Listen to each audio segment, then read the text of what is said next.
Ok, y en esta sesión vamos a platicar de la distribución de reloj y la generación de reloj para lo que sería el KL25Z. Primero vamos a dar una descripción muy general de lo que sería el reloj, la distribución de los relojes, las generaciones de relojes. Sí, todo esto va a estar apoyado con un material extra que ya está ahí en la página, que habla acerca de los osciladores, que habla acerca de los PLLs y demás. ¿Sí? Entonces empezamos. Eh, Normalmente los CPUs y los periféricos dentro de nuestros sistemas digitales requieren señales de reloj para funcionar. Las señales de reloj son ondas cuadradas periódicas. Estas señales de reloj son generadas por un circuito oscilador. La mayoría de los relojes utilizados en los microcontroladores, en lo que se genera en el núcleo de procesamiento o en los periféricos, no son del tipo de relojes que utilizamos nosotros para llevar un conteo de tiempo. Un reloj en una hardware de computadora es utilizado para darle a los circuitos electrónicos un pulso para que todo el mundo funcione justamente de manera síncrona o al unísono. ¿Sí? Es decir, cada que yo tengo un flanco positivo de reloj, de la señal de reloj, o un flanco negativo de la señal de reloj, algo sucede en mi sistema digital. Los relojes se utilizan para ajustar la velocidad de operación de la parte que nosotros queremos de alguna manera manejar. Un periférico con un reloj lento utiliza la menor cantidad de potencia. A altas frecuencias resulta en un mayor consumo de potencia.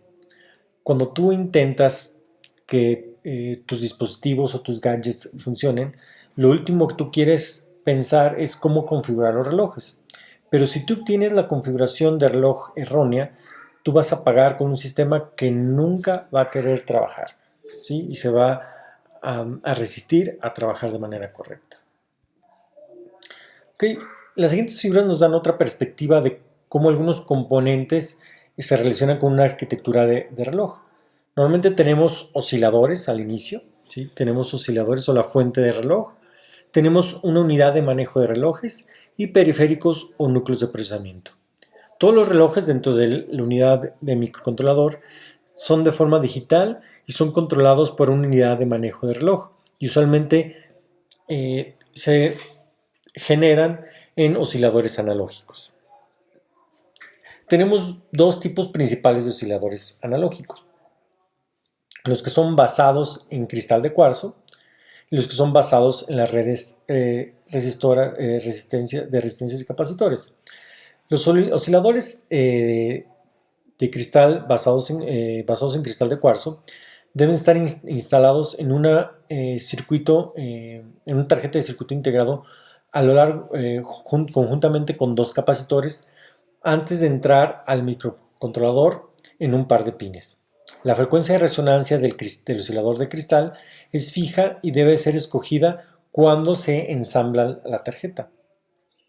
Las fuentes de reloj RC existen dentro del microcontrolador y la frecuencia de resonancia puede ser controlado a través de registros de configuración. Los osciladores de cristales tienen una mayor precisión que los osciladores RC y estos últimos tienen mecanismos de sintonización, los cuales podemos hacer que los microcontroladores continuamente compensen estas imprecisiones. También tenemos diferentes bandas de frecuencias para las fuentes de reloj.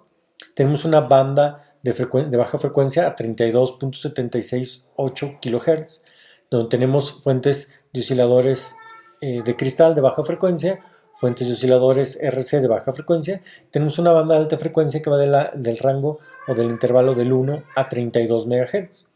Tenemos ahí osciladores de cristales de alta frecuencia y osciladores de resistencia y capacitor de alta frecuencia. Las fuentes de reloj se escogen en base a las necesidades de la aplicación y siempre tenemos unos compromisos, por ejemplo, entre la precisión entre los componentes extra de mi tarjeta o una ejecución rápida contra baja potencia. Las fuentes de reloj pueden ser cambiadas mientras el microcontrolador está en operación, de tal manera que yo puedo ajustar el consumo de potencia de la tarea que tengo en manos.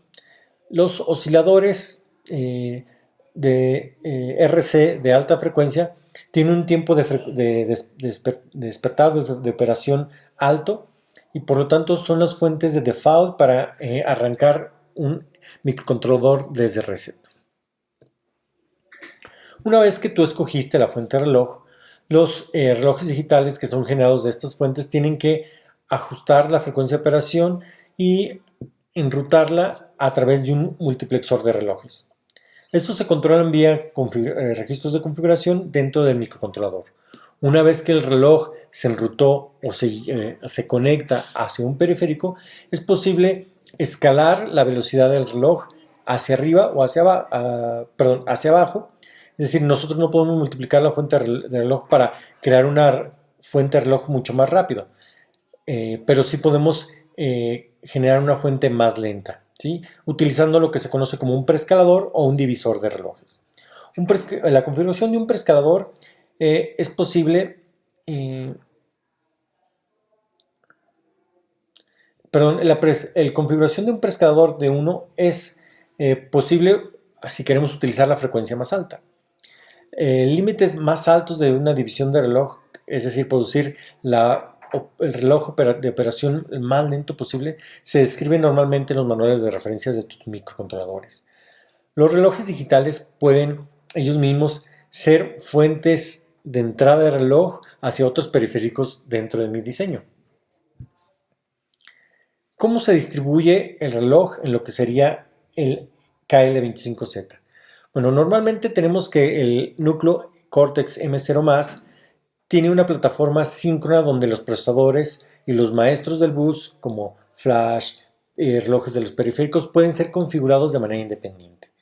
La selección y multiplexado de las fuentes de reloj del sistema se controla y programa vía el módulo MSG, que es el módulo de múltiples relojes, múltiple generador de relojes.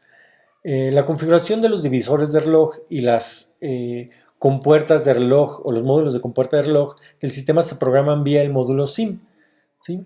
Donde nosotros tenemos justamente que los multiplexores, que se refieren a los osciladores, ¿sí? Se configuran en el SIM, ¿sí? Y los divisores se configuran en el MSG o también en el SIM. Aquí tenemos el diagrama de relojes del KL25Z. Este módulo de relojes está compuesto de 5 partes. Tenemos el módulo MSG de generador de múltiples relojes, el módulo SIM de configuración o integración del sistema, el oscilador del sistema, el reloj de tiempo real y el control y administración de relojes para los periféricos. Empecemos con el MSG. El MSG tiene 3 fuentes de reloj, 2 internas y una externa, ¿sí? Las internas son basadas en resistores y capacitores. Tenemos un reloj de 4 MHz y otro de 32 kHz fijos, el cual podemos nosotros dividir o ir subdividiendo para seleccionarlo que vaya a diferentes relojes. Tengo de aquí del 32 kHz, lo puedo generar a través de un lazo de amarre de fase de frecuencia, ¿sí? A que vaya justamente al reloj principal, ¿sí? O que lo tome desde un cristal, ¿sí? Una lógica de oscilación, y lo puedo meter a un PLL donde yo puedo generar una frecuencia de reloj mucho más alta, ¿sí? Y otra vez generarla a lo que sería mi reloj del núcleo o del microprocesador, y generar también a su vez el reloj del bus y de la flash, ¿sí? Vean que aquí yo tengo una señal de entrada de un reloj de tiempo real donde yo lo puedo conectar, ¿sí? Y eso puede ir a una lógica de conteo para tener un contador de tiempo real de 1 Hz, ¿sí? Y generar una señal o las diferentes señales que yo puedo tener. Aquí vean, tengo diferentes nombres para diferentes señales que se generan a través de esta circuitería de control.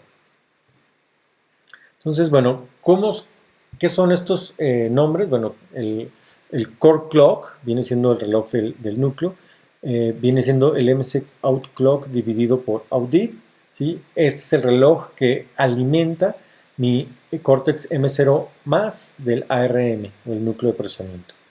El reloj de la plataforma es el MC Out Clock, que es dividido también por aquí. También alimenta o le genera el reloj para el crossbar, el switch del crossbar y el NBIC. El reloj del sistema también alimenta a los maestros del bus de manera directa y el reloj del bus alimenta a los esclavos y a los periféricos del bus. El reloj de la flash es justamente el reloj de la memoria flash, ¿sí? El MCG IRCLK es la salida que puede ser de un reloj de referencia interna, ya sea rápida o lenta, ¿sí? Y tenemos esta otra señal que puede ser de una referencia interna del FLL o del PLL, es decir, de cualquiera de ellas. Tenemos los relojes para los USBs, el oscilador del sistema, el oscilador que puede ir a diferentes módulos del chip, un oscilador a 32 kHz y la salida que puede ser escogida esta desde el oscilador de 32 kHz o desde la salida del reloj de tiempo real, ¿sí? Y al final de cuentas tengo un LPO que es una salida de 1 kHz para los periféricos de baja potencia. Aquí vemos las características de cada uno de esos relojes. Vemos que podemos ir desde 0 a 100 MHz para este, ¿sí? De 0 a 4 MHz y la fuente del reloj sería el MSG. Para este será de 0 hasta 48 MHz el MSG, este de 0 a 100, etcétera, etcétera, etcétera. Aquí tenemos cada uno de los relojes y cada una de sus características. Tenemos las referencias externas. Podemos ver que estos son relojes mucho más lentos porque van justamente a los periféricos, ¿sí? El reloj de Luard, que sí tiene que ser o puede ser un reloj más rápido conjuntamente con el USB, que ocupamos ahí una referencia mucho más rápida. Aquí tenemos justamente los requerimientos internos del reloj. Normalmente los divisores de reloj se programan vía el módulo SIM o a través de los registros de Clock Divide, ¿sí? Los siguientes requerimientos deben ser cumplidos para configurar los relojes en este dispositivo. El núcleo o la plataforma del reloj del sistema es programable y se divide desde 1 hasta 16. ¿Sí? El núcleo, plataforma y reloj del sistema deben de estar entre 48 o más lento. El reloj del bus y de la flash es dividido desde el reloj del sistema y es programable desde un divisor desde 1 hasta 8. El reloj del bus y el de flash deben ser programados a 24 MHz o más lento, como se muestra en esta tabla.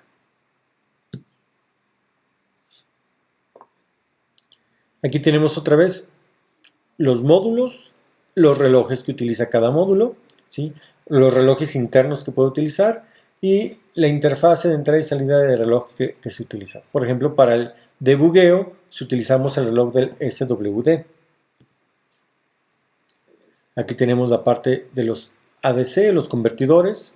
Aquí tenemos los timers, las interfaces de comunicación y las interfaces humano-máquina. El controlador de administración de potencia genera un reloj de 1 kHz que se habilita en todos los módulos de operación, incluyendo los de baja potencia. Este fuente de 1 kHz normalmente se refiere como un reloj LPO, ¿sí? Que se conoce como el reloj LPO de 1 kHz. Y vean que, por ejemplo, para alimentar lo que sería el Computer Operational Peripheral, el reloj que me permite saber si mi computadora está trabajando de manera correcta, es como si fuera un watchdog. Si yo lo puedo utilizar un LPO o puedo utilizar el reloj del bus y eso lo controlo a través de este registro. También lo que yo alimento al RCLK32K puede ser del LPO, del RTC o del oscilador de 32K. Y también lo controlo a través de este registro. Para los timers de baja potencia, yo puedo tener todas estas controladas por este registro o adicionalmente estas de acá controladas por este registro, ¿sí? Para los relojes de los temporizadores que no son de baja potencia, tenemos estas 4 opciones. Vean que de estas 4 opciones, de aquí elijo primero alguna de estas 2 y después alguna de estas 3 a través de estos registros. Los módulos del UART tenemos estas 4 configuraciones de la misma manera y sería todo.